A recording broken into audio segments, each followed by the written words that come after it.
Muy buenas tardes a todos, sean bienvenidos a este evento del Consejo Mexicano de Comercio Exterior, Inversión y Tecnología de la región sur de México. Para nosotros era muy importante desarrollar un panel de este nivel con conferencistas internacionales y el día de hoy es nuestra primera mesa de análisis justo con el tema de los efectos de los aranceles estadounidenses en el comercio global. Como ustedes saben, durante días pasados se han ido desdoblando ciertos escenarios que nos han puesto a reflexionar y a actuar sobre todo en adquirir nuevos conocimientos y nuevas técnicas para tomar decisiones en nuestras empresas, en nuestros negocios. Este es un evento único con expertos de amplia experiencia en sectores clave en el comercio internacional, como lo es la logística global, manufactura, industria automotriz y servicios legales internacionales, entre otros. Este es un espacio de reflexión y aprendizaje para entender los efectos de las políticas arancelarias en el comercio internacional. Así que doy la más cordial bienvenida a todos nuestros panelistas. El día de hoy nuestro moderador será nuestro presidente regional, maestro Antar Mendoza, y si me lo permiten, iniciaré presentando brevemente al maestro Fausto López Aguilar, quien es doctoris honoris causa por la Universidad Internacional de Desarrollo Humano y Liderazgo. Con 30 años en el sector de automotriz y 26 en la docencia, ha dedicado gran parte de su vida profesional al estudio, negociación y administración de los tratados de libre comercio firmados por México. Es economista egresado de la Universidad de las Américas, maestro en Dirección y Negocios Internacionales por parte de la UPAEP y cuenta con estudios en programas de dirección por parte del IPADE, IESDE y estrategias de negociación por la Universidad de Harvard. Su especialidad radica en el estudio, aplicación en los tratados de libre comercio, tales como reglas de origen y procedimientos aduaneros, así como programas de seguridad en cadenas de suministro. Funge también como vicepresidente del COMCESUR y es consejero de la Asociación Mexicana de la Industria Automotriz. Bienvenido, maestro Fausto. Doctor Muchas Fausto. gracias. El maestro Francisco Peña Valdés, presidente del capítulo de McAllen de la AEM. Francisco es socio de la firma Cachux Cavazos y Newton. Tiene una maestría en Derecho Laboral y una especialidad en Relaciones Jurídico-Laborales por la Universidad Autónoma del Noreste.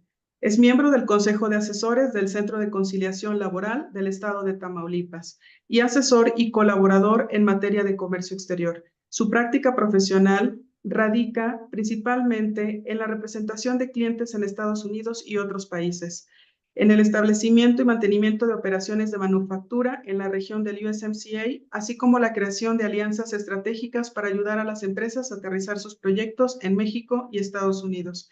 Representa inversionistas extranjeros con un enfoque en operaciones transfronterizas en los Estados Unidos de América, México y otros países de LATAM. En materia de comercio exterior, ambiental, compliance, fusiones, adquisiciones, privacidad, litigio laboral y del empleo. Es consejero regional de inversiones en USA de COMCESUR. Bienvenido, Francisco. Gracias. Maestro Sergio León, presidente de Empresarios por Quintana Roo. Es presidente de Sky Alliance, consejero nacional de Relaciones Institucionales de Federación de Empresarios Turísticos, CEO de Americas Alliance y CEO de All Freight Network. Destacado líder y promotor del sector empresarial en Quintana Roo, México.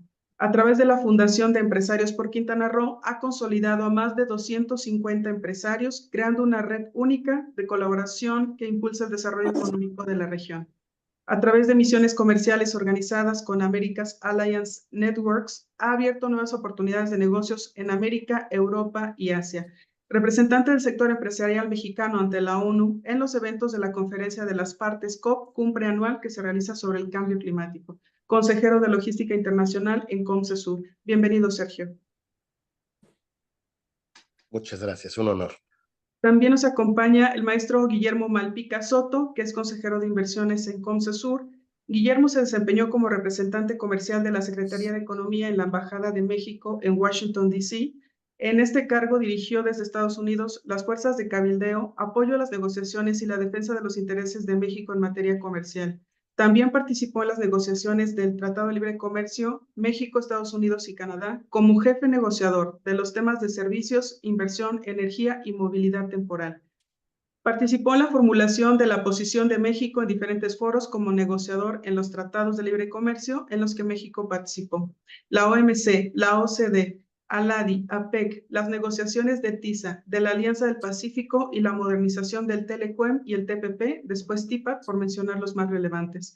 También ha dirigido la negociación de acuerdos bilaterales de inversión, APRIS, que son los acuerdos para la promoción y protección recíproca de inversiones, de México en Singapur, Kuwait, Emiratos Árabes, Turquía, Haití, Arabia Saudita, por mencionar algunos.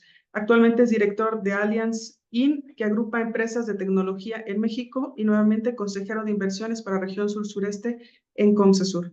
Y esto déjenme decirles que es un extracto de sus currículums. Bienvenido, Guillermo. Muchas gracias, buenas tardes. Y ahora Buenas tardes, sí, Mem. si me lo permiten, paso la ronda de preguntas a nuestro presidente regional, maestro Antar Mendoza, quien estará a cargo de la dinámica de esta gran mesa de análisis. Bienvenidos a todos y a todas. Muchas gracias, José. Como comentábamos hace un momento, a raíz de esta imposición de aranceles, pues podemos decir que el orden comercial mundial ha cambiado.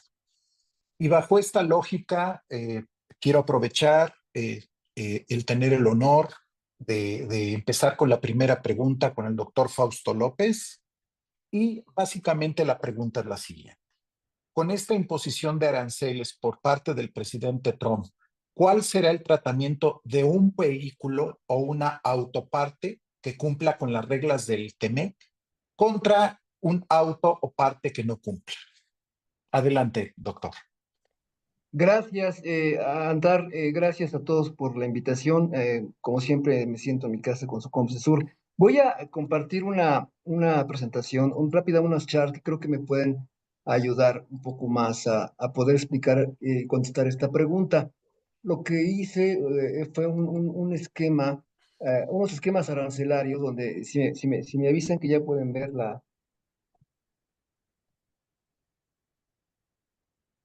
¿pueden ver la presentación? Sí, ya se puede ver. Ok, bueno, como podrán observar, aquí realmente estamos sujetos ahora a una serie de secciones que el gobierno americano ha metido para poder imponer los aranceles a fin de darle la vuelta a los aranceles de la OMC. Y como mencionábamos hace rato platicando entre los panelistas, tenemos varias diferencias. La sección 301 que aplica prácticas desleales, la está usando, la sección 232 que data del año 62, la está metiendo para temas de seguridad nacional. Eso lo vivimos en el TEMEC cuando negociamos el TEMEC, pero no sabíamos que había otras más. Y a partir de este mandato, el señor Trump sacó la IEPA, que es la International Emergency Economic Power Act, que data del año 77, que se aplica para emergencia nacional. Y hay una más que no hemos visto aún, que es la 338, que es del año 74 y que aplica para discriminación comercial contra Estados Unidos. Entonces, debido a que ha habido una serie de aranceles bajo estas secciones, una tras otra y tras otra, me preguntan mucho cómo se ve el esquema de un auto. Y esto es muy importante porque hay gente que dice, pues ¿para qué seguimos en el TEMEC si está el señor imponiendo aranceles? Creo que es importante seguir en el TEMEC porque si ven aquí, en este ejemplo, podemos ver un auto que si cumple con el USMCA, con las reglas de origen, de entrada no va a pagar el arancel nación más favorecida, que eso es decir, le aplica un cero. Luego el IEPA, que se aplicó por el fentanilo y la migración, que es del 25%, estamos exentos si cumplimos con el USMCA. Y al meter la sección 232, que es la última que metió Trump para el tema de los autos, se aplicaría un 25% aplicado solamente al valor no Estados Unidos, es decir, el valor de materiales de un auto que no sea Estados Unidos, sobre ese le vamos a aplicar el 25% de arancel. Al final, ese va a ser el tratamiento al día de hoy de un auto mexicano que se exporte a Estados Unidos. Ahora, un auto mexicano que no cumpla con el USMCA, ahora va a tener varios aranceles que pagar. Primero el NFMF, que es la nación más favorecida, 2.5 lo paga. Luego el IEPA del fentanilo tiene 25%, también lo va a tener que pagar porque no está exento, porque no es USMCA. Y finalmente por la 232 va a tener que pagar el 25%. Al final, este auto que no cumple con el USMCA va a tener que pagar 52.5% de arancel acumulativo, lo cual pues, es una locura. Si una empresa desgraciadamente, en las negociaciones dijo, yo prefiero pagar 2.5 y no entrarle al USMCA. Esa es la empresa que ahora está sufriendo más porque no va a poder obtener las preferencias en el NMF, en el YEPA, y lejos de eso le aplican la 232, que todavía acumula otro 25 más. Vamos a una autoparte. Una autoparte, podemos ver que aquí en la autoparte, que hay una lista de autopartes que salieron apenas en una proclamación, la 10098, la cual nos dice que hay varias fracciones en un anexo 2, hay que ver esas fracciones, ahí están varias autopartes. Las autopartes que cumplan con el USMCA ahorita tienen un arancel MFN de 0, ¿no? Tienen un YEPA también de 0, porque están exentas, porque cumple con el USMCA. Y la 232 que va a pasar ahí por el 3 de mayo. Seguramente lo que va a pasar es que también las que cumplan con USMCA se les va a aplicar un 25% solamente al contenido no Estados Unidos. En cambio, una autoparte exportada a Estados Unidos que no cumpla con el USMCA va a tener que pagar el 2.5 de nación más favorecida, va a pagar un YEPA del 25 y seguramente la 232 cuando se le aplique al 3 de mayo bajo esta proclamación sea un 25%. Es decir, la autoparte también estaría muy castigada en caso que no cumpla con el USMCA, ¿no? Y finalmente, pues el tema del aluminio y el acero. Ahí está más complicado esto porque hay que meter varias variables. Hay una lista de piezas de aluminio y acero y hay otra lista de partes que nos dice el gobierno americano que seguramente tienen un contenido de acero y de aluminio. Entonces ahí nos dice, si la parte primero cumple con USMCA, no paga el arancel más favorecida, no paga YEPA, pero cuando entramos a la 232 tiene que asegurar que el fundido del acero sea en Estados Unidos. Si es así, todo es cero. Pero si aunque cumpla con USMCA, si el fundido del acero no está en Estados Unidos, se le aplica 232 y entonces tendré que pagar 25%. Ahora, si la parte de entrada no cumple con USMCA, va a pagar 2.5 de arancel más 25% del YEPA, pero cuando llega a la 232, ahí si está fundido fuera de Estados Unidos el acero, le aplica el 25 y también sería acumulativo, pagando al final 52.5.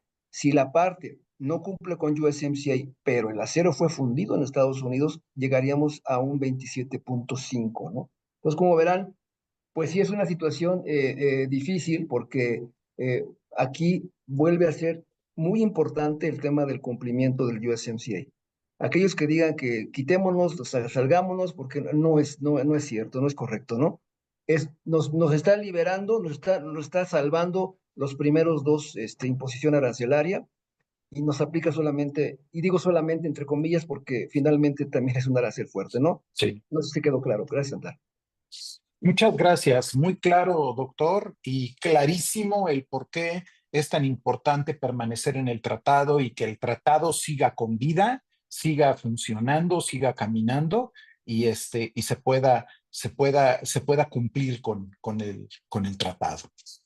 Ahora pasamos con Sergio León, a quien saludo afectuosamente.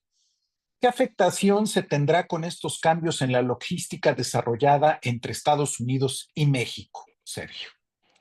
Bueno, mira, yo creo pero primero que nada, muchísimas gracias.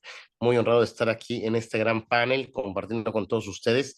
Y bueno, yo creo que una parte muy importante es remitirnos a la historia. Esto que estamos viviendo el día de hoy, nosotros lo vivimos en marzo del 2018, precisamente inició con un tema de amenazas. Llegamos a tener aranceles del 25, del 10%, precisamente la parte de arancel de aceros y de aluminios. Y lo que provocó es de que las fábricas o las empresas automotrices, sobre todo las más afectadas que son maquiladoras y las automotrices, empezaron con sobreproducciones antes de que empezaran a correr esos aranceles. Entonces, a nivel logístico, ¿qué es lo que vamos a empezar a ver o qué es lo que está sucediendo? Se está empezando a sobreproducir para evitar esta parte de entrada de los aranceles desde que empezaron estas amenazas. Empezamos a tener altos costos, no solamente en mano de obra, sino de insumos de emergencia, pero también de transportación, de logística que necesitamos implementar de emergencia para poder suministrar a nuestros compradores en Estados Unidos de Norteamérica. Después de esto, ya hoy día, ¿qué es lo que empezamos a ver? Un descenso, sobre todo en temas muy importantes como es el transporte terrestre, el transporte férreo, y un poco el marítimo, que es las principales vertientes que nosotros utilizamos para transportar a Estados Unidos. Vamos a ver una disminución, una baja en este tipo de transportación, es decir, que al final esto nos afecta como parte de una crisis o una recesión económica provocada en diferentes sectores que no solamente están en la parte productiva, sino también en la logística.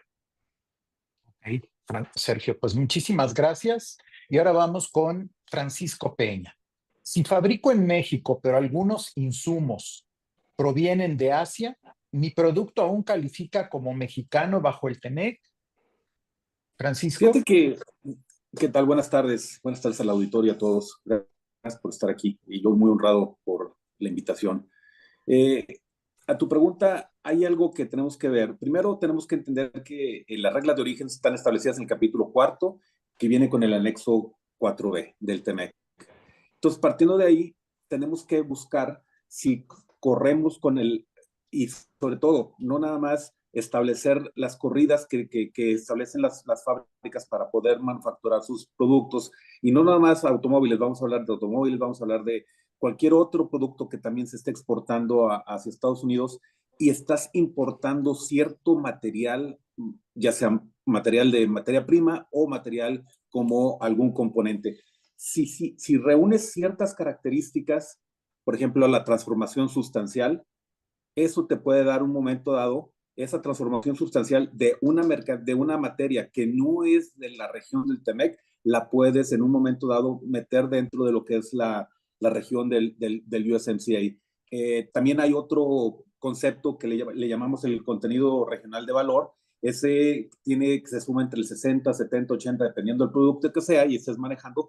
Eso te puede dar también la posibilidad de traer algún cierto componente que aún y cuando no está dentro de la región, y región entendemos Canadá, Estados Unidos y México, te puede dar y funcionar todavía dentro de lo que es el USMCA o el TEMEC. Entonces, tenemos que ser muy cautos cuando decimos, es que esto viene de Asia y no me va a aplicar.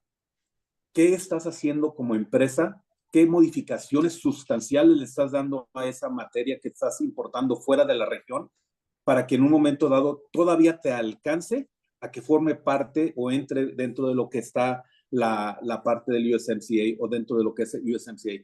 Aquí es bien importante establecer que, y ahorita Fausto lo manejaba con mucho detalle en cuanto a los automóviles, pero déjame extender un poquito más allá de los automóviles.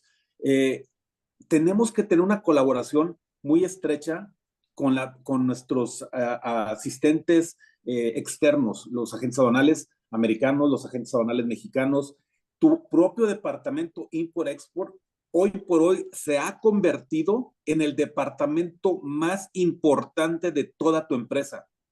Si tú estabas contratando anteriormente a recién egresados a tu departamento para que se hicieran cargo de tu empresa, porque al fin y al cabo tienes al agente aduanal que pues lo que se le escape a él lo va a cachar el agente aduanal, esa jugada ya no funciona, y mucho menos ahorita, porque en el momento que tú no reúnas realmente esas reglas que te están estableciendo en la sección, en el capítulo 4 y su anexo 4B, entonces vas a estar en default, y al estar en default te pueden cancelar.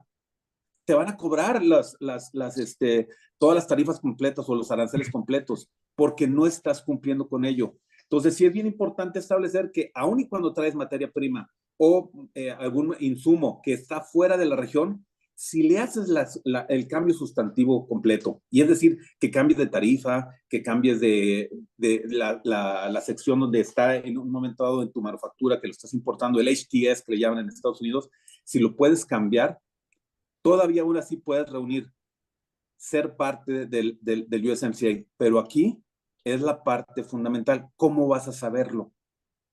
Antes de importar toda esta materia prima, porque antes lo importábamos galore, así, a grandes cantidades, y no teníamos el cuidado. Hoy por hoy tenemos que ser muy cuidadosos. Entonces, antes de importar, tú ya sabes qué materia necesitas. Tú ya sabes con qué material se va a hacer tu producto. Y hablo de cualquiera en general, no nada más el automotriz, insisto. Pero aquí es importante establecer que antes de que empieces a hacer todas esas importaciones, empieces a analizar, hagan una mesa de trabajo con tus agentes aduanales mexicano, americano, tu Import-Export, el departamento de tu Import-Export, para que puedas determinar si esos materiales sí están dentro de los valores establecidos de la USMCA y aún así con materia prima fuera de la región pueda todavía calificar ser un producto USMCA, un producto TEMEC. Muy bien, muchísimas gracias. Y ahora tengo una pregunta compuesta para el maestro Guillermo Malpica. De lo que se está analizando, ¿qué podemos decir que busca ganar el presidente Trump con los aranceles? ¿Y existe alguna manera en que pudiéramos anticiparnos a sus decisiones? Eso Muchas sería. gracias. Muchas gracias, Antar, por la pregunta. Y quiero agradecer también a Comcesur y felicitarlos por su liderazgo en temas de comercio internacional, no solamente en la región que ustedes tienen a su cargo, sino en todo el país, y agradecer a todos las más de 160 personas que están conectadas hoy en este panel.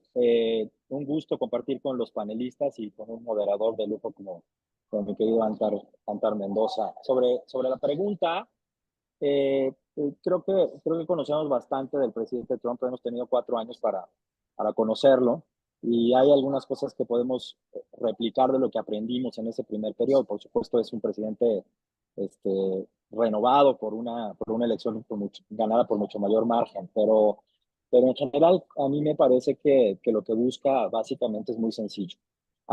Tú lo decías, Santa, al inicio, estamos ante un cambio de paradigma comercial, porque el mayor promotor del comercio, como lo conocíamos antes, ahora está cambiando esta línea, al menos en esta administración. El presidente Trump parte de un punto de vista ideológico diferente, apoyado en los donde el déficit comercial es terrible, donde es importante fortalecer internamente el aparato industrial de Estados Unidos, trayendo inversiones que están fuera de Estados Unidos hacia al interior, e internamente pues sus promesas de campaña, ¿no? De contener la inflación, de atender el desempleo en zonas en donde se había perdido por la salida de manufactura a todo el mundo. Entonces, los aranceles vienen a ser una herramienta política para obtener esos objetivos.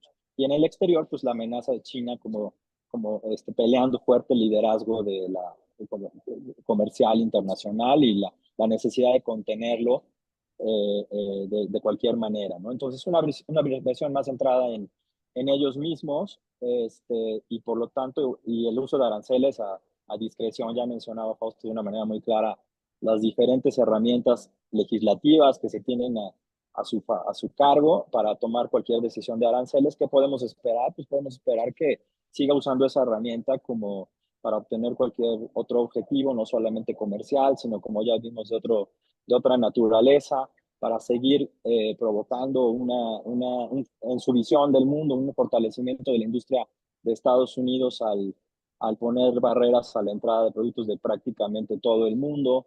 Bueno, y en este contexto, ¿cómo podemos predecir lo que va a hacer el presidente Trump? Bueno, necesitamos trabajar internamente en lo que nos toca, prepararnos para un escenario de mucho mayor incertidumbre, tener decisiones de mayor cautela en las inversiones, trabajar en eficiencias operativas en las empresas, y también buscar esto un poco más de mediano plazo en mercados alternativos. Pero bueno, eso toma su tiempo. Y también pues yo creo que trabajar de una manera muy coordinada, en donde vamos a tener preferencias relativas, ¿no? Hemos estado hablando en días muy recientes de que esta diferencia de aranceles, irónicamente, a pesar de que son altísimos, coloca a México en la mayoría de los sectores con una preferencia relativa con respecto al resto del mundo.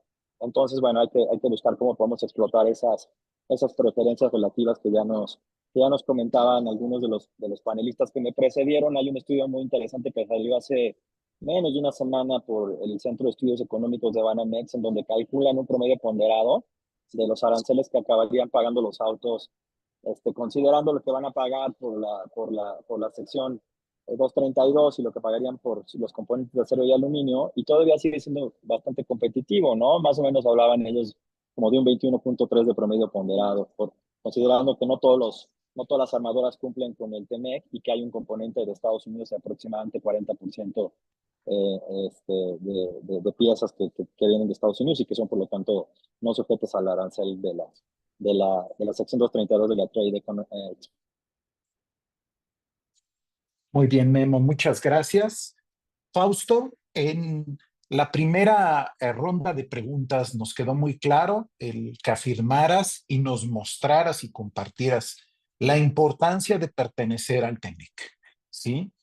Que el TEMEC realmente es una herramienta que nos da ventajas importantes. El día de ayer, en la mañanera, el presidente Ebrard, el secretario Ebrard, perdón, de Economía, y después, posteriormente, en el Museo de Antropología e Historia y después en otra conferencia con López Dóriga, mencionó que se va a dar un espacio de 40 días a partir del día de ayer para renegociar ese 25% en los automóviles. Yo creo que eso es fundamental para nuestro país, dada la dependencia que tenemos de esas exportaciones. Y yo espero y auguro que tenga muy buenos resultados. Pero haciendo a un lado esta situación, ¿qué recomendaciones nos puedes dar para las empresas que aún no cumplen con las reglas del TEMEC, así como aquellas que sí cumplen ante esta coyuntura, Fausto? Gracias. Me voy a permitir otra vez presentar mi pantalla eh, para explicar un poquito, espérame tantito, cómo podríamos aplicar una recomendación hacia las empresas eh, que ya son TEMEC y las que no son todavía TEMEC, ¿no? Entonces, si vemos aquí,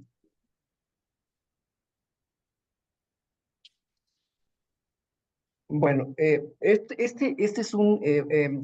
digamos, cuatro bloques que considero muy importantes para una empresa que va a cumplir con la regla de origen, así como las que ya cumplen con la regla de origen. De entrada, siempre en las pláticas lo había dicho, creo que ahora se vuelve 4 veces más importante.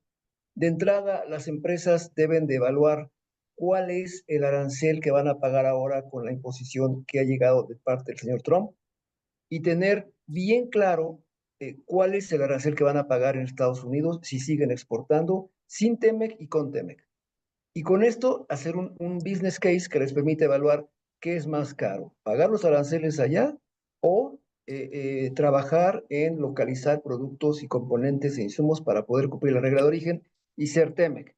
La otra es, pues, tener siempre claro qué es lo que estamos ahorrando, entre comillas, o también le llaman cosa avoidance, de lo que no pago o lo que no voy a pagar por ser TEMEC.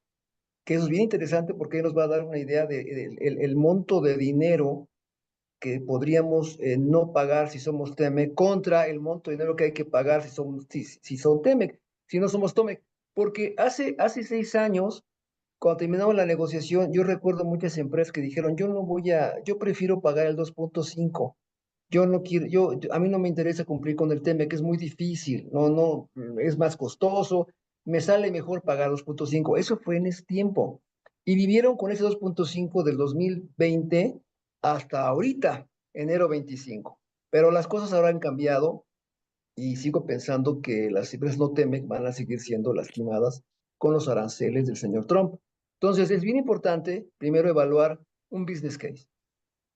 ¿Cuánto dejo de pagar por ser TEMEC contra cuánto pagaría por ser TEMEC y cuánto me cuesta ser TEMEC?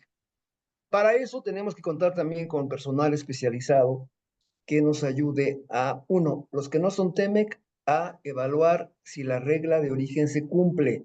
Si no se cumple, ¿cómo le vamos a hacer para que cumpla? ¿Qué necesito hacer para que cumpla las reglas del tratado y con eso exportar vehículos o partes o productos con un certificado de origen que me exente de ciertos aranceles que tiene Trump, ¿no? Como el IEPA del fentanilo, por ejemplo.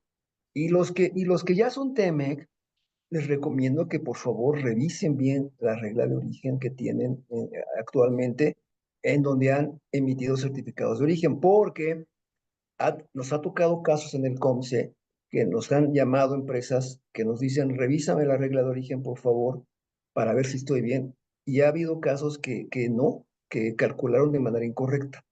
Qué bueno que hicieron este sanity check, porque entonces lo que les recomendamos es informa de inmediato a tu importador que estabas emitiendo una regla de origen incorrecta para cancelar los certificados y ni modos. Yo te recomiendo paga los aranceles, porque si te quedas callado y te llega una verificación de origen y resulta que pues, te detectan que estabas en incumplimiento, no solamente vas a pagar los aranceles ahorita acumulativos, sino que además te van a cobrar una penalización económica por haber engañado al gobierno emitiendo un certificado falso.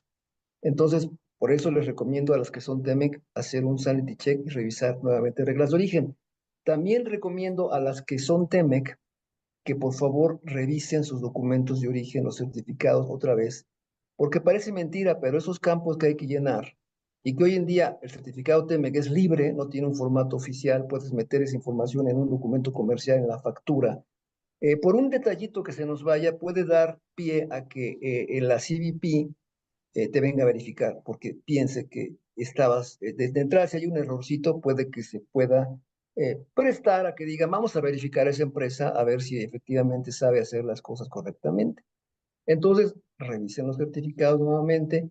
Y los que no son TEMEC, pues no les recomiendo aquí mucho porque hasta que no cumplan la regla de origen van a poder emitir un certificado de origen. Y finalmente, las verificaciones de origen, que va de la mano con las anteriores, ¿no?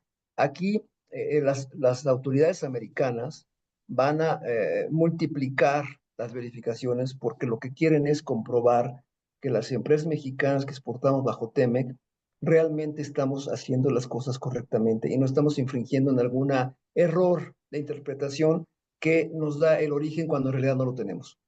Y repito, si la verificación resulta negativa, hay que pagar todos los aranceles que dejamos de pagar, más las penalizaciones que aplicarían, ¿no? Y no solo hablo aquí del TEMEC, me voy a ir un poquito más allá. Brasil está verificando origen de muchas empresas que están exportando a Brasil y los están determinando negativos. Por eso, repito, es bien importante reforzar el tema de la verificación de origen y pedir apoyo para, si no están seguros en su departamento, estoy totalmente de acuerdo con mi amigo Paco, o sea, ahora se vuelve el 4 veces más importante sus áreas de comercio exterior porque ahí depende todo.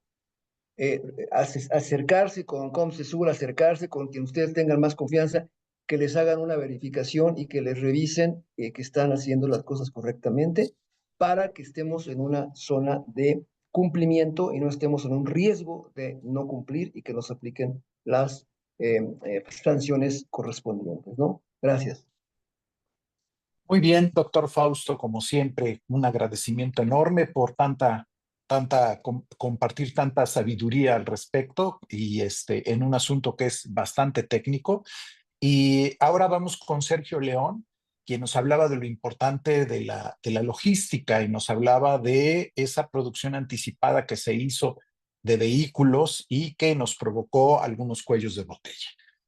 Ahora, la pregunta para Sergio es, con la infraestructura logística que contamos, ¿en qué mercados podemos tener oportunidades para exportar nuestros productos? Y aquí hago un breve paréntesis.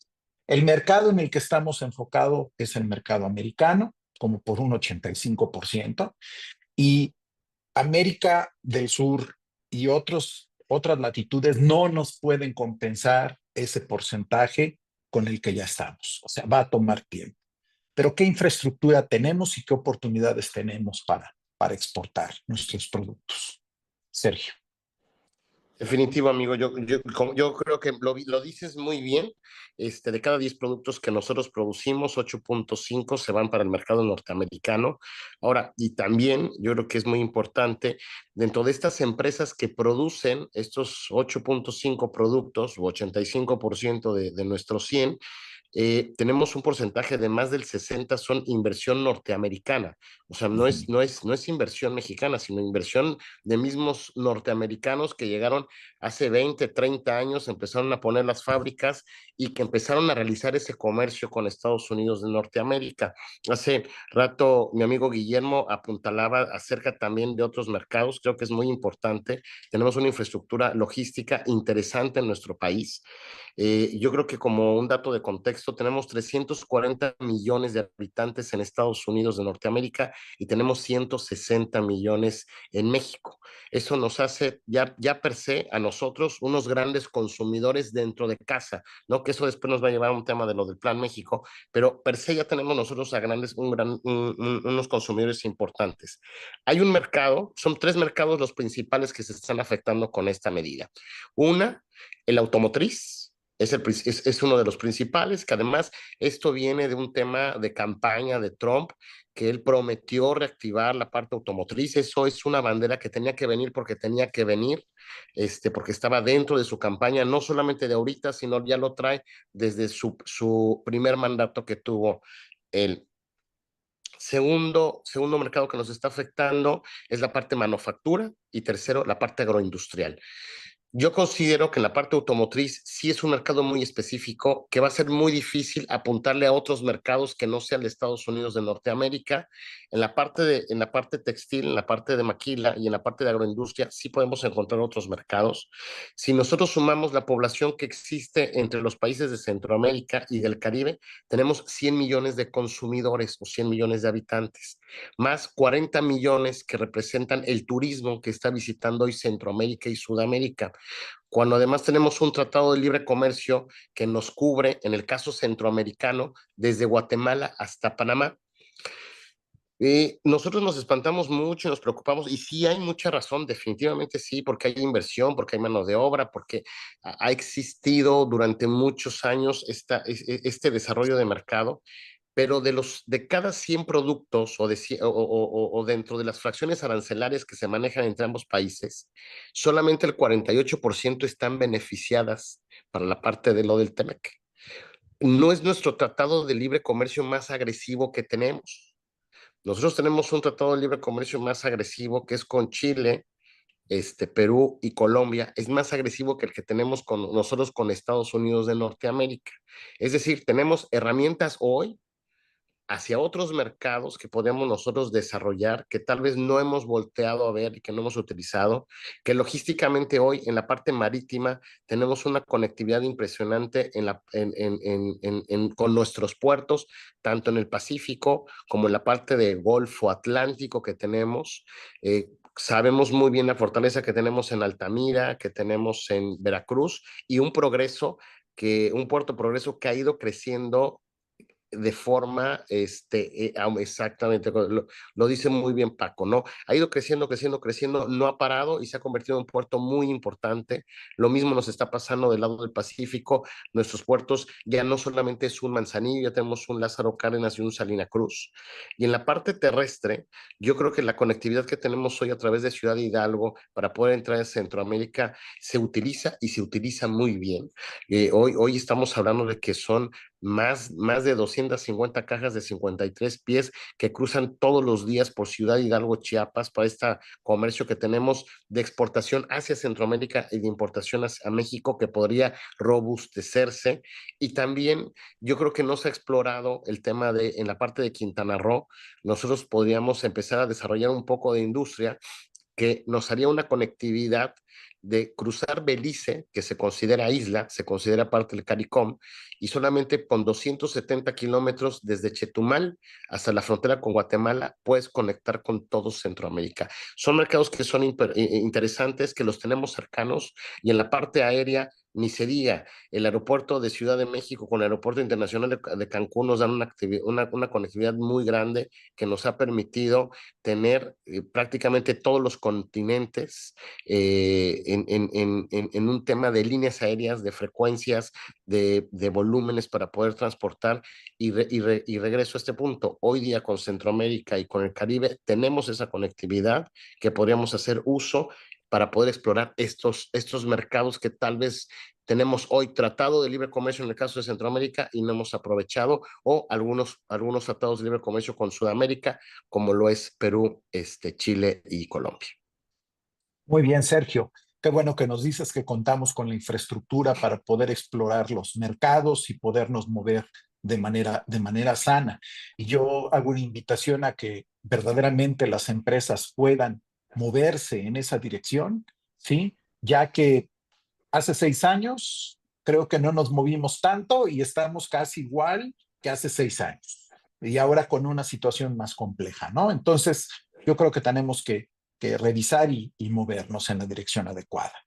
Ahora, mi querido Francisco Peña, ¿Quisieras complementar qué se debe revisar con el agente aduanal o consultor de comercio exterior para asegurar que mis exportaciones cumplan con las nuevas disposiciones, sumando a lo que ya nos dijo el doctor Fausto López?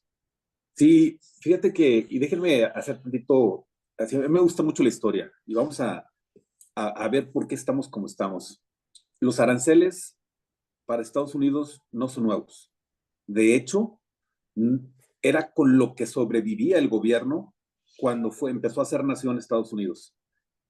No existía un impuesto sobre la renta en Estados Unidos y le cobraban los aranceles a todos aquellos países que hacían comercio con Estados Unidos y de ahí se surtía el gobierno americano.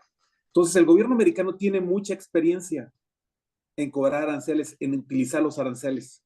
No fue hasta después del primer cuarto del siglo XX que empezaron a cambiar los aranceles por un impuesto sobre la renta a nivel federal. Y empezaron a servir el impuesto sobre la renta porque era una renta más fija, era un ingreso más fijo para Estados Unidos y sobre ese ingreso más fijo hiciste de una nación más estable. A diferencia de los aranceles que podían subir, bajar, entonces se empieza a despegar más y nos empezamos en Estados Unidos a olvidar de lo que es el arancel. En algún momento, la administración presente de Estados Unidos dijo, vamos a regresar a lo que es el arancel. Entonces, poniendo todo este contexto, no es que sea algo nuevo, no es que nos quieran imponer. Esa nación creció con aranceles y eventualmente emigra a lo que es el impuesto sobre la renta. Y hoy regresa, de cierta forma, quiere empezar la plática fue, el dicho fue, vamos a empezar a bajar el impuesto sobre la renta a nuestros connacionales americanos y a empezar a cobrarle a todos aquellos países que hacen negocio con nosotros los aranceles, para que sean ellos los que paguen. Pues sí, nada más que el producto se te va a encarecer. Y luego vuelves a un círculo donde dice, bueno, como te cobré menos impuestos con el arancel, pues ahí te vas compensando y tienes esta forma de mediar un impuesto de la renta menor, pero un arancel más caro y el producto más caro que le da vuelta. Entonces, eso es lo que se está manejando. No va a surgir de la noche a la mañana, ni en un año, ni en 2 años. Recordemos que en Estados Unidos los periodos políticos son de 4 años, son muy rápidos. La política en Estados Unidos se vive muy rápido, salvo que tengas una reelección, que no la hubo en su momento. Yo me atrevería a decir que si se hubiera hecho esa reelección, no estaríamos ahorita donde estamos, ¿eh? Si hubiera seguido gradualmente a llegar a un punto tal vez donde estamos ahorita, pero no de tan de golpe en ese sentido, si se hubiera surgido la reelección en aquel entonces. Me regreso a la pregunta entonces, mi querido Antar. Fíjate que, ¿qué tenemos que utilizar aquellas personas con las que trabajamos, nuestro agente aduanal? Primero, tenemos que educarnos. Primero nos tenemos que informar. Y aquí es donde juega un rol importante todas las asociaciones. COMCE, INDEX, Coparmex, la Asociación de Empresarios Mexicanos. Todas estas asociaciones vivimos para nuestros miembros, para darles lo mejor que podemos de los diferentes, prueba está que aquí habemos de diferentes rubros de profesiones y estamos dándole un servicio a la membresía de Concesur. Y eso es lo más importante, allégate tú como empresa, afíliate a una asociación que sea fidedigna, que sea una asociación buena, que te pueda servir. Eso es lo primero que tendremos que hacer. Número 2, busca agentes aduanales que también estén ya valorados, vetted, como decimos en Estados Unidos, que ya estén aprobados por estas asociaciones. Porque luego vas con el más barato y el señor creyó que si le hacíamos por este lado nos vamos a ahorrar dinero. Y ese falso ahorro termina siendo, como decía Fausto, no nada más te van a cobrar porque el certificado de origen lo interpretó el señor mal porque no tenía la experiencia en certificados de origen, pero como era el más barato lo vamos a agarrar. Y esa parte ha dañado a mucha gente, a muchas empresas. Hoy por hoy te van a cobrar no nada más lo que dejaste de pagar, sino vienen los penalties famosas. Entonces, es importante tener eso. ¿Qué tienes que revisar con tu agente aduanal? Primero, tu clasificación arancelaria, tu HTS. Esa es lo principal que tienes que hacer. Tu HTS es como si fuera tu Biblia. Y son de esos tamaños, esos librotes. Entonces tienes que, porque además tiene las 533 y los 533.001, 002, y así te vas. Y cada una de esas fracciones arancelarias son cosas diferentes. Entonces, es lo primero que tienes que hacer y tu agente aduanal te tiene que ayudar. Si no tienes un departamento de import-export robusto, entonces te tienes que aprovechar de tu agente aduanal, tanto mexicano como americano. Muchas veces hay pugnas entre el mexicano y el americano. Pues traten de buscar agentes aduanales, no que se lleven bien, que sean compadres o primos o lo que sea, no, que entiendan cómo manejar eso. Tu HTS es tu principal, te digo, tu línea de ataque. ¿Qué más tienes que ver para detener las reglas las reglas de origen? Las reglas de origen te las van a vender mucha gente. Yo te voy a hacer esto, yo te voy a hacer lo otro. Tienes que interesarte por la regla de origen. Un cambio en la clasificación arancelaria, el porcentaje mínimo de que reúna con el contenido regional de valor, los procesos específicos de producción que le agreguen un valor sustancial a toda aquella mercancía que no está dentro del TEMEC. Eso es lo que te tiene que, ya sea tu departamento de import-export o tu departamento o tu agente aduanal o tu agente aduanal mexicano o en este caso el agente aduanal americano. Los certificados de origen, como ya decía Fausto, ahora ya no reúnen, no tienes un certificado de origen que tiene que tener un formato, simplemente tienes que tener 9 elementos que tienen que cumplir con el anexo 5A y con eso tienes que, sencillo, pero tienes que tenerlo.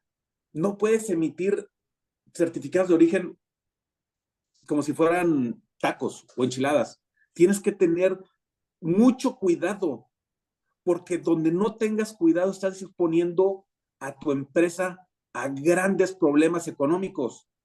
Y por último, y esto es bien importante, que esto está de moda, aún y todavía que cumpliste con tu HTS, cumpliste con las reglas de origen, cumpliste con lo que se trata tu certificado de origen, cumpliste con la modificación sustancial a la materia prima que estás importando de otras partes para que entre dentro del USMCA, todavía tienes que ver si tu mercancía, si tu producto está o no está dentro de la sección 232.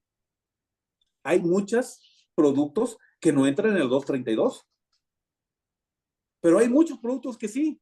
Tiene tanto de acero, 232. Tiene tanto de aluminio, que el aluminio no fue vertido en Estados Unidos, 232. No, ni para dónde te hagas.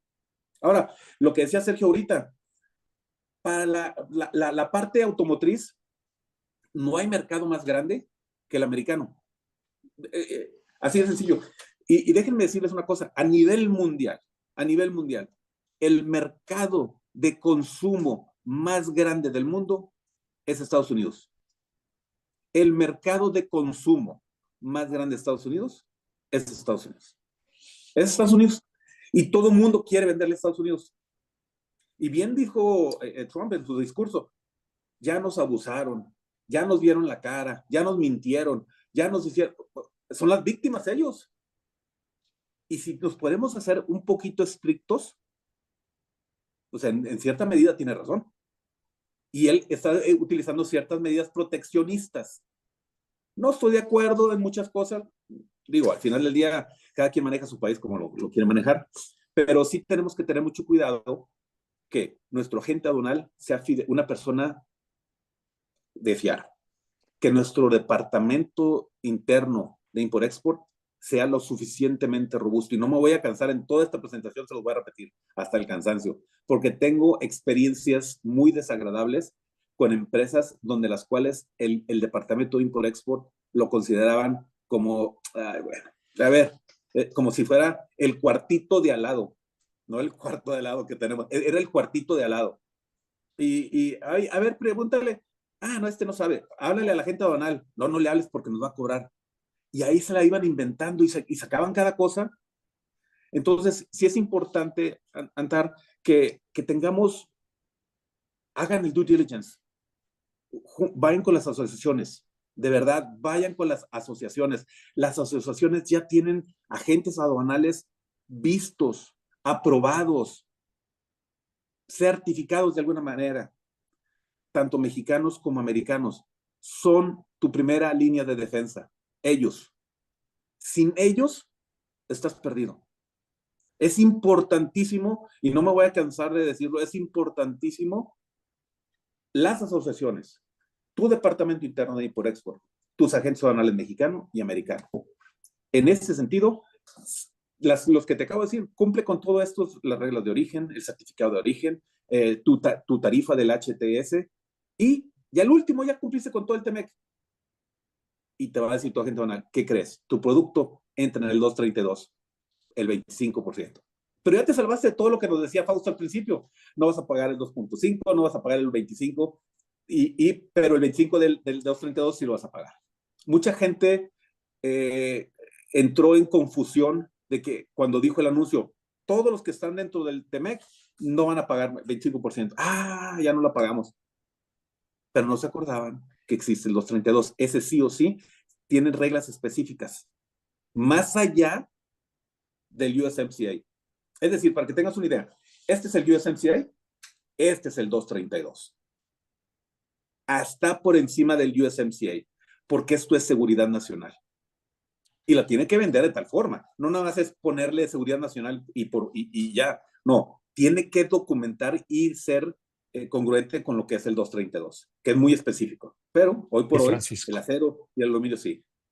Muchas gracias, Francisco. Y ahora vamos con Memo, quien le hemos dado como que la bolita mágica para poder prever y ver, y sus preguntas van en esa dirección. Y la pregunta que tenemos es, ¿qué podemos esperar de los aranceles? ¿Sí? Y si hay manera de que se estime la temporalidad de estos aranceles. Gracias. Sin usar mi bolita mágica, te diría, bueno, los aranceles son usados, como ya decíamos, como un objetivo de coerción política, geopolítica, para perseguir un objetivo interno, que es básicamente la reindustrialización de Estados Unidos en la visión de economía del presidente Trump. Además, sirve en un propósito recaudatorio, ¿no? De cobrar aranceles, pues para corregir de alguna manera, tener mayores ingresos como gobierno y atender un tema muy serio que es el déficit fiscal de Estados Unidos. Bajo esa lógica, pues no habría ningún incentivo del gobierno de Estados Unidos para deshacerse de los aranceles. Podrían estar ahí para siempre hasta que se corrija el déficit. De hecho, se presume mucho en las proclamaciones. Al final hay una sección siempre que dice tariffs work y se menciona la estimación de recaudación que se va a tener y lo dicen también los funcionarios del gobierno de Trump, ¿no? Entonces, pero la temporalidad va a depender básicamente de lo que se pueda hacer entre las personas y agentes que están siendo afectados, ¿no? Básicamente el propio pueblo americano que va a ver como consecuencia mayores precios, un retorno de la inflación, que fue una promesa de campaña del presidente Trump que no se va a cumplir, posibles efectos también en el empleo, de todas estas cadenas de suministro que se van a ver alteradas como resultado de estos aranceles. No es tan fácil sustituir los insumos de México ahora más caros por insumos de otros lados, porque todo el mundo tiene aranceles y además porque, como aprendimos en un índice de complejidad que hizo hace tiempo,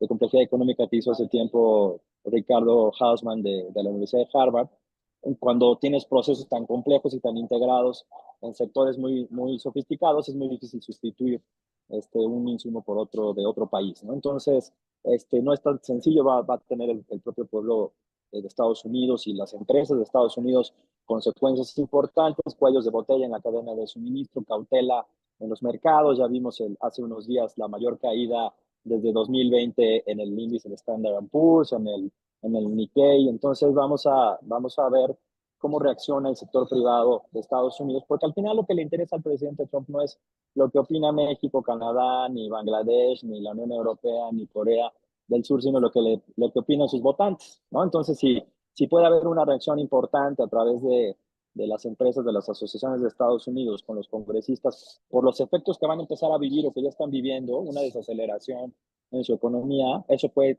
hacer que los aranceles sean menos duraderos. Ojalá que por ahí venga esa idea, ¿no? Y sobre la historia, déjame nada más hacer un comentario rapidísimo, ya que le gusta a Francisco la historia.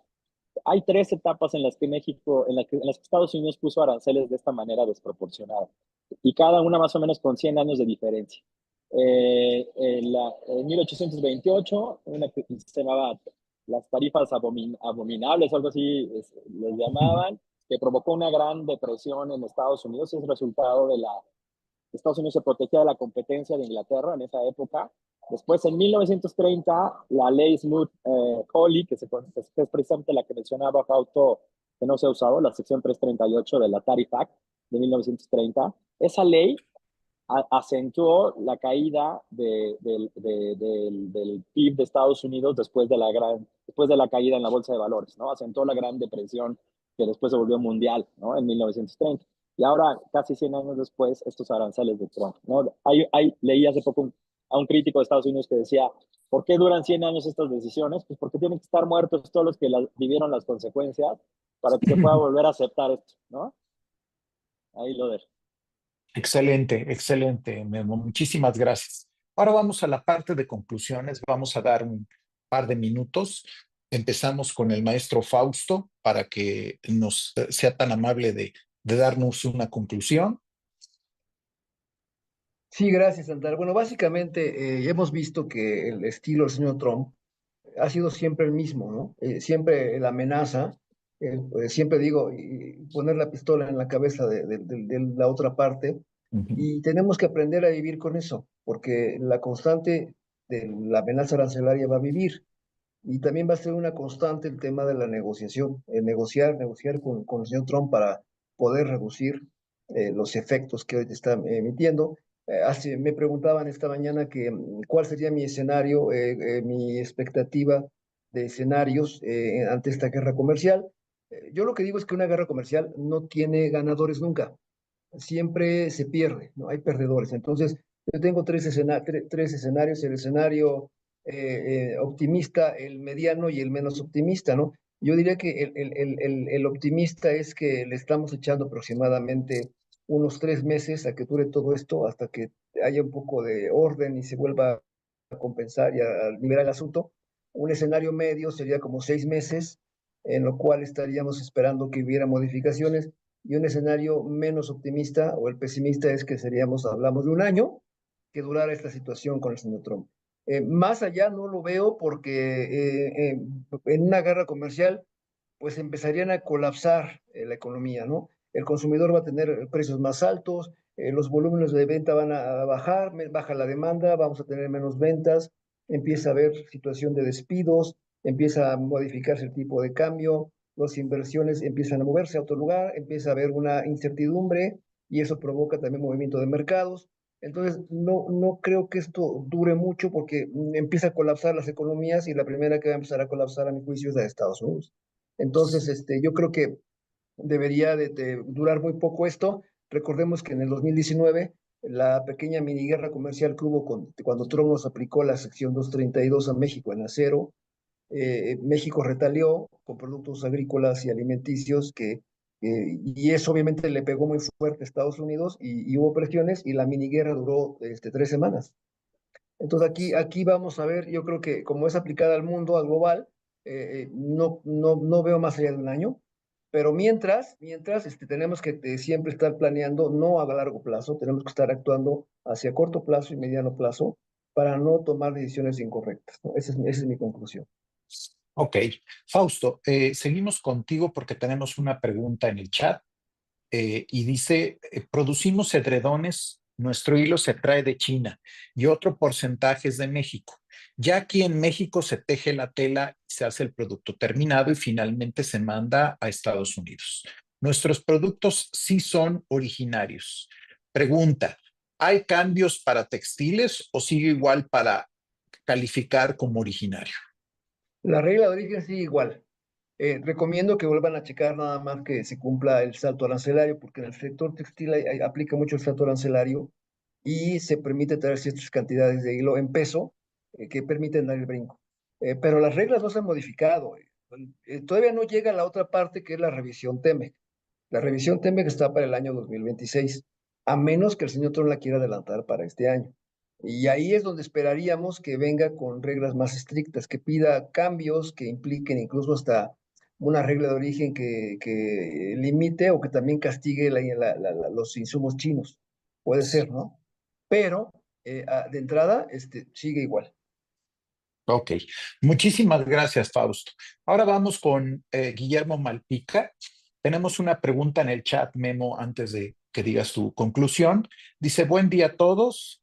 ¿Cómo se ve la industria agro ante la amenaza de aranceles? Más específicamente, en la exportación de aguacates, ¿creen que las restricciones arancelarias y no arancelarias puedan tener alguna implicación en la revisión del TEMEC, Memo? Sí, sí, yo creo que sí, por supuesto. Es un factor, siguiendo con la misma lógica, es un sector en el que México es superavitario y entonces Estados Unidos va a tratar de combatir por todos los medios, no solamente arancelarios, sino no arancelarios, que haya menor comercio de México hacia Estados Unidos. Ya vimos que una de las medidas fue ponerle aranceles a la cerveza y seguramente van a reforzar sus mecanismos de barreras, de revisiones fitosanitarias, ¿no? Entonces yo creo que sí vamos a ver en la negociación del TEMEC hubo un intento de poner una restricción temporal, de temporalidad a los productos agropecuarios que no voló. Yo creo que va a volver a revivir esa propuesta en la revisión del TEMEC. Sí hay que estar preparados para ese escenario de un mayor efecto en las exportaciones agroalimentarias. Y para concluir te diría, estamos en un escenario diferente que requiere pues tener una estrategia muy clara. Hay que hacer escenarios y prepararnos como hace Fausto, ¿no? Con sus conclusiones, y prepararnos para el peor escenario. Creo que tenemos también que pensar que ya sea que estos aranceles sean de corto plazo o de largo plazo, la idea de los aranceles per se, estamos en una nueva ideología sobre esto, va a estar permeando toda la administración del presidente Trump hasta que tenga problemas internos que le impidan ponerle atención a los aranceles. Así que yo creo que hay que estar atentos y trabajando en estos temas hasta que haya otro tema más importante de su atención, como pasó en la primera administración. Y como gobierno, yo espero del gobierno mexicano que haya una estrategia clara sobre cómo reaccionar utilizando las reglas del TEMEC, ¿no? No responder a las medidas, a las violaciones del TEMEC con nuevas violaciones, sino con medidas que estén en la misma racionalidad de las reglas del comercio que el TEMEC tiene. Muchas gracias. Gracias, Memo. Ahora para Paco tenemos una pregunta, es la siguiente. ¿Qué otras industrias en corto plazo serán afectadas aparte de la manufactura y la automotriz según tu punto de vista? Y te pedimos tu conclusión. Sí, ¿qué tal? Mira, primero, toda la industria que quiera hacer negocio con Estados Unidos se va a ver afectada sí o sí. En ese sentido, toda la industria que quiera, y déjame, no nada más industria, toda industria, comercio o prestador de servicio que quiera ingresar al mercado norteamericano deberá cumplir con todas las reglas que se están imponiendo hoy por hoy a través del TEMEC.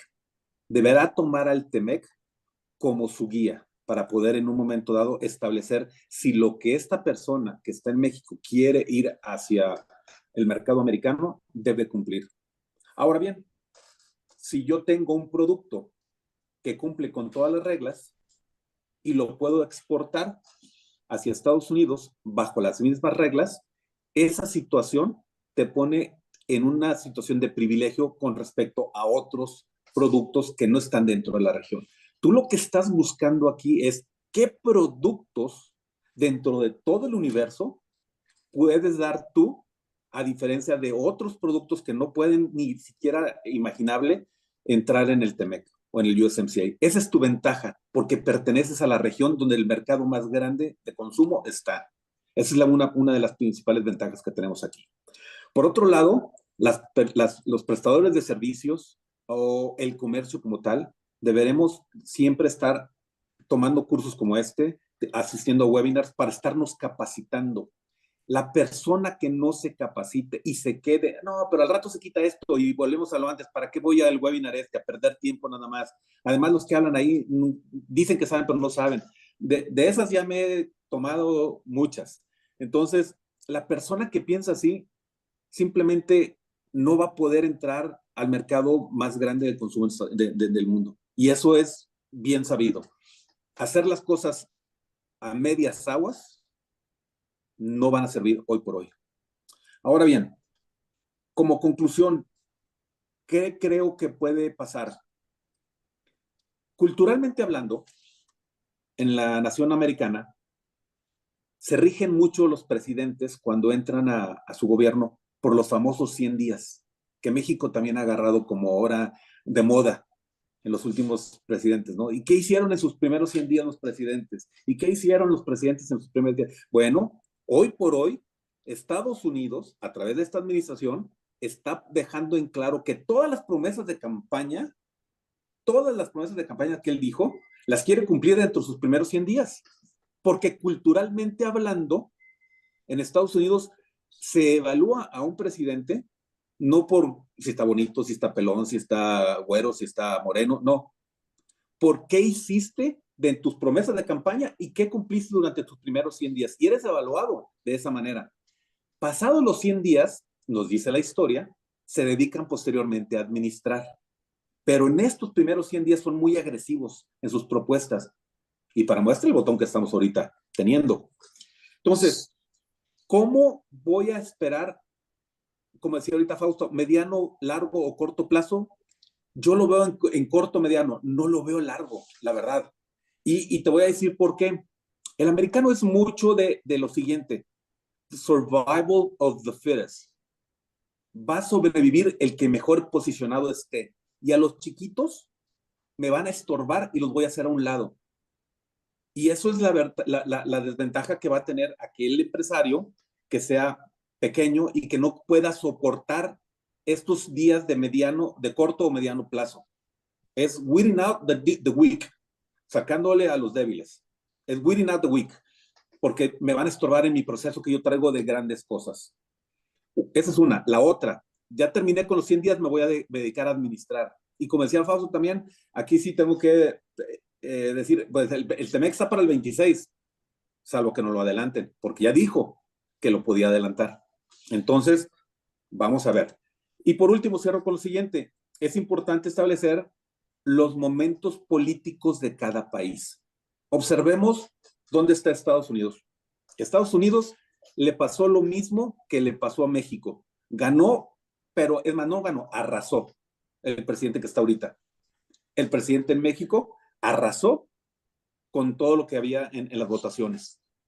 Y hoy por hoy, Canadá está en una disyuntiva muy fuerte. Ahorita están en plenas elecciones.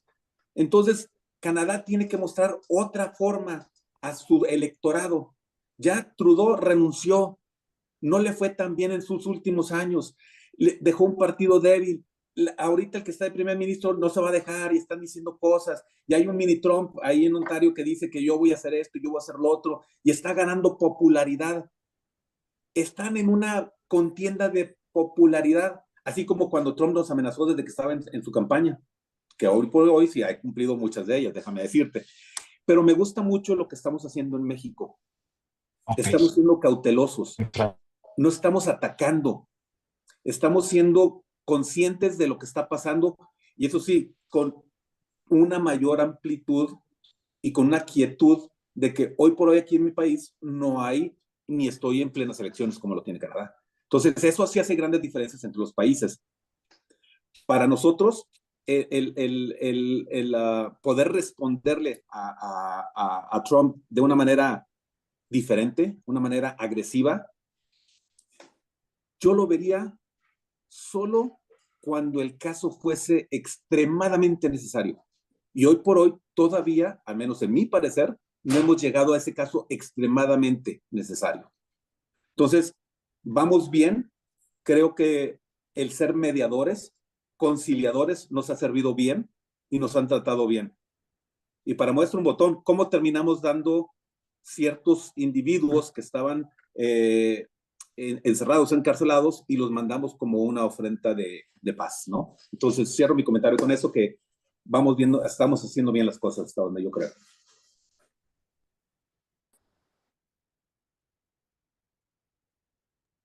Esa es el mute, Antar. Me puse en mute.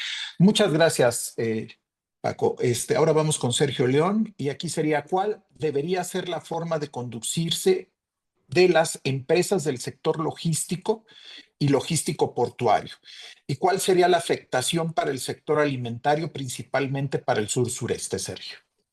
Muchísimas gracias, Santa. Pues bueno, mira, yo creo que en la parte del sur-sureste que tenemos mucha industria alimenticia, algo de agroindustria en estados principales como en Yucatán, Tabasco, Chiapas, Oaxaca, Veracruz. Bueno, regresamos un poquito al mismo punto. Debemos de empezar a voltear a ver otros mercados. Yo creo que me regresaría aquí a un tema. Esto lo dijeron Guillermo, lo dijo Paco, esto es un tema que es repetitivo. Ya sabemos qué sucedió, sabemos que viene. Vamos a tener una renegociación del Tratado de Libre Comercio y precisamente este miedo y este actuar de México y de los mexicanos va a servir para poder presionarnos o no. Yo creo que un tema muy importante es el tema de esta decisión también hizo que colapsaran los mercados financieros y que colapsaran las bolsas de Estados Unidos, de todo el mundo y de Estados Unidos.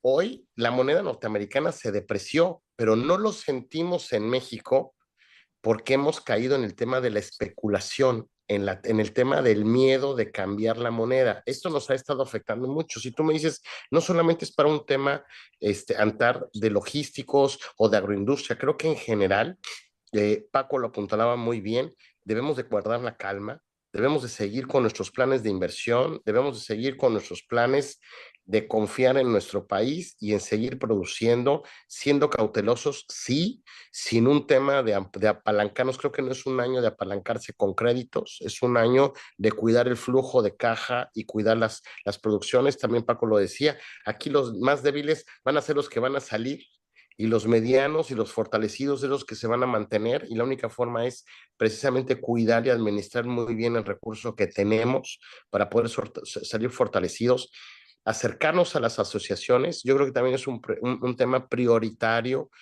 Hoy día precisamente esta plataforma que nos está uniendo a todos, que es COMSE, nos va a permitir poder exponer nuestros miedos, nuestras preocupaciones a una instancia como COMSE para poder sentarse en esas instancias de negociación del Tratado de Libre Comercio y poder cuidar los diferentes frentes productivos que tenemos en nuestro país que van hacia Estados Unidos y encontrar oportunidades de otros nichos de mercados como ferias, como misiones comerciales para poder empezar a conquistar y atacar otros mercados, ya que la parte logística la tenemos resuelta y tenemos tantas puertos, aeropuertos y ya vías de infraestructura terrestre que nos permiten llegar a otros destinos.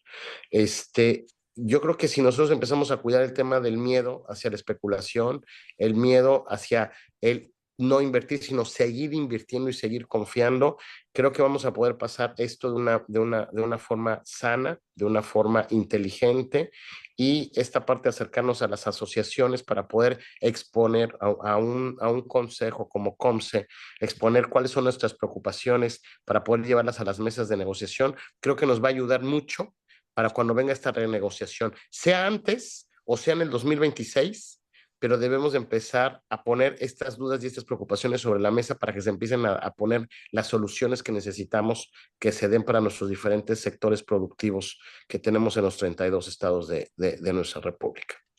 Gracias. Muchísimas gracias, Sergio. Quiero agradecer a cada uno de los panelistas. Ha sido un verdadero honor, ya que cada uno de ustedes es un verdadero especialista en la materia. Agradecemos por compartir sus conocimientos y dejo las palabras en nuestra directora general, la licenciada Josefina Lombard, para que nos dé algunas palabras de cierre. Muchas gracias, maestro Antar. Pues gracias, Sergio, gracias, Fausto, Francisco, Guillermo. Definitivamente, una vez más compartimos, ¿no? COMSE es el Consejo Especializado en Materia de Comercio Exterior desde los años 50 prácticamente, y aquí se nota el músculo que tenemos también en nuestra región sur, que hemos trabajado muy fuerte con nuestros consejeros. 2 de ellos están en el cuarto juntos del gobierno federal y tienen información y Big Data que siempre nos ayuda para mejorar cualquier toma de decisión dentro de nuestras empresas, y de esta manera no solo a un solo sector ayudar, sino poder ser un escenario que comparta a todos los sectores lo que está sucediendo, porque en algún punto nos afecta cualquier decisión de nuestros vecinos del norte. Y así como lo dijo también Sergio, el tema de las misiones comerciales es importante remarcar. Nosotros traemos la parte sur-sureste del país y algo que yo he podido mapear es que justamente la parte sureste está muy enfocada en la diversificación de mercados desde hace años. Y lo pude constatar ahora que he estado trabajando muy de la mano con Sergio en la península. Ellos están muy enfocados a Centro, Sudamérica y el Caribe y han tenido éxito en esto. Así que si este éxito es compartido, creo que podemos ayudar todavía más a otras empresas a que incursionen de manera más ágil, más rápida, ahorrándose esa curva de aprendizaje junto con nuestros expertos. A finales de abril estaremos en Cial, Canadá, que es la feria más grande de alimentos de América, justamente ya en este proyecto de diversificación. Y así como esa, venimos regresando hace una semana de Expo Comer, donde nuestros compañeros estuvieron y observaron infinidad de oportunidades, no solo para ir a vender, sino también para intercambiar experiencias y también comprar ciertos productos que nos ayudan en nuestra cadena de valor y así crear productos todavía más fuertes en nuestra región. Así que muchísimas gracias a todos y cada uno de ustedes, gracias a todos los que nos acompañaron. Tuvimos casa llena. Me queda claro que les encantan las mesas de análisis, así que vamos a seguir con esto. Esto va para mucho y tenemos grandes expositores en esto. Así que muchísimas gracias a todos. Que tengan excelente tarde. Excelente tarde para todos. Muchas gracias. Un saludarlos. Excelente fin de semana. Muchísimas gracias. Hasta luego. Hasta luego. Hasta luego, gracias. Hasta luego, todos. Hasta luego. Gracias, amigo.